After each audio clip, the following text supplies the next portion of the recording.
2024 की सियासी तकरार, पीएम मोदी ही रहेंगे सरदार।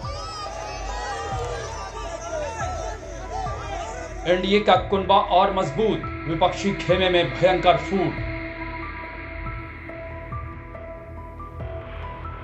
उत्तर से दक्षिण तक एनडीए बढ़ा, विपक्षी गठबंधन को झटका लगा।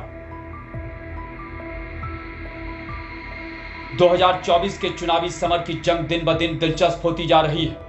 एक तरफ जहां प्रधानमंत्री मोदी धुआंधार रैलियां और तूफानी दौरों से विपक्ष की घेराबंदी कर रहे हैं, विपक्ष के नहले पर दहला मार रहे हैं, वहीं 400 पार अभियान सफल बनाने के लिए एनडीए को मजबूत कर किलेबंदी की जा रही है। कई मीटिंग और लंबी चर्चा के बाद आंध्र प्रदेश में गठबंधन फाइनल हो गया है। सीट शेयरिंग पर बात बन गई है। आंध्र प्रदेश की 25 लोकसभा सीटों पर चंद्रबाबू नायडू बड़े भाई की भूमिका में 17 सीटों पर चुनावी जंग में उतरेंगे।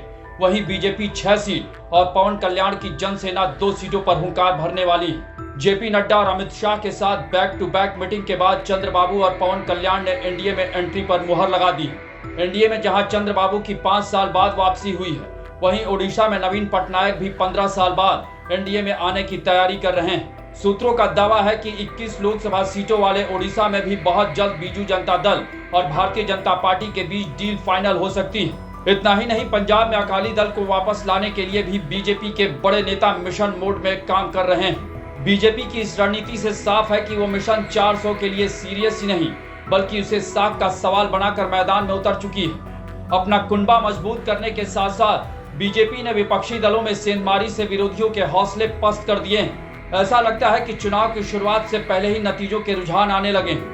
मध्य प्रदेश में गांधी परिवार के करीबी और बड़े बड़े नेताओं का कांग्रेस से मोह भंग हुआ तो वे कमल खिलाने के लिए मोदी शाह के साथ आ गए, जिसमें पूर्व केंद्रीय मंत्री सुरेश पचौरी से लेकर गजेंद्र सिंह और संजय शुक्ला समेत 15 कांग्रेसियों ने पार्टी छोड़ बीजेपी का दामन थामा। हालांकि 24 की जंग में मोदी के खिलाफ झंडा बुलंद करने वाले विपक्ष को सबसे पहला झटका बिहार में लगा, जब इंडी गठबंधन के सूत्रधार नीतीश कुमार ने घर वापसी कर विपक्ष की जड़ें हिला दी और बिहार की 40 सीटों पर न सिर्फ सियासी समीकरण बदले, बल्कि विपक्ष की ख्वाहिशों पर बुलडोजर चला दिया।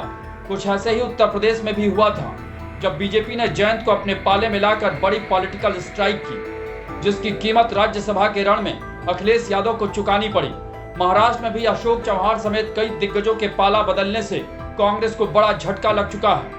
रही सही कसर विपक्षी गठबंधन की पहली ज्वाइंट रैली में पूरी हो गई, जब लालू यादव ने पॉलिटिकल दुनिया के मास्टर ब्लास्टर मोदी के सामने परिवार का सवाल खड़ा कर नो बॉल डाल दी, जिसकी हाइलाइट्स मोदी की हर रैली और हर भाषण में नजर आती है। ये नरेंद्र मोदी आजकल परिवारवाद पर हमला कर रहा है। कोई संतान नहीं तुमको हुआ बता? 140 करोड़ देशवासी, यही मेरा परिवार है। बीजेपी की धांसू रणनीति से विपक्ष इतना हताश है कि लगातार मोदी पर पर्सनल अटैक किए जा रहे हैं। लालू के बाद केजरीवाल और अखिलेश यादव ने भी मोदी को हिटलर बताकर ऐसी भूल कर दी, जिसका अंजाम आने वाला वक्त बताएगा। ये कहने की कोशिश कर रहे हैं कि अब हमें इस देश के 140 करोड़ लोगों की जरूरत नहीं है, अब तुम्हारे वोट की जरूरत नहीं है, घर बैठो, वोट डालने आओ तो डालना, नहीं डालने आओ तो मत डालना, हमें तो 370 मिल रहे हैं, क्योंकि सामने लड़ने वाला ही कोई नहीं बचा।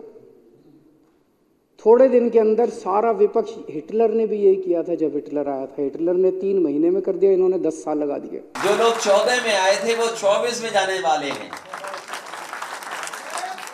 और 10 साल हिटलर का ही समय था। 10 साल से ज्यादा वो नहीं रह पाया वहां पर, तो 10 साल तो इनका भी पूरा हो गया। इतिहास गवाह है कि विपक्षी जाबाजों की बयानबाजी हर बार मोदी के लिए सत्ता की राह आसान करती आई है। इसके बावजूद विपक्ष के धुरंधर मौका मिलते ही पर्सनल अटैक करने से नहीं चूकते। ये हाल तो तब है जब मोदी का मुकाबला करने उतरी विपक्ष की ये फौज आपस में हुलसती दिख रही है। राहुल गांधी के साथ कदमताल करने वाली वामपंथी पार्टियां केरल में वायनाड से राहुल गांधी और तिरुवनंतपुरम से शशि थरूर के खिलाफ अपने उम्मीदवार मैदान में उतार चुकी है। वहीं दिल्ली में साथ साथ चलने वाले केजरीवाल भी पंजाब में कांग्रेस से कोसों की दूरी बना चुके हैं। कुछ ऐसी ही खिचड़ी महाराष्ट्र में भी देखी जा सकती है, जहां प्रकाश आंबेडकर ने सीट शेयरिंग के मुद्दे पर महाविकास अघाड़ी को आईना दिखाया है। ऐसे में देखने वाली बात होगी कि चुनाव से ऐन वक्त पहले विपक्षी खेमा जहां सिर फुटबॉल में उलझा है, वहीं मोदी के तर्कस में विपक्ष को दिन में तारे दिखाने के लिए कितने ही तीर बाकी है। बुलंद भारत टीवी, ताकत आपकी।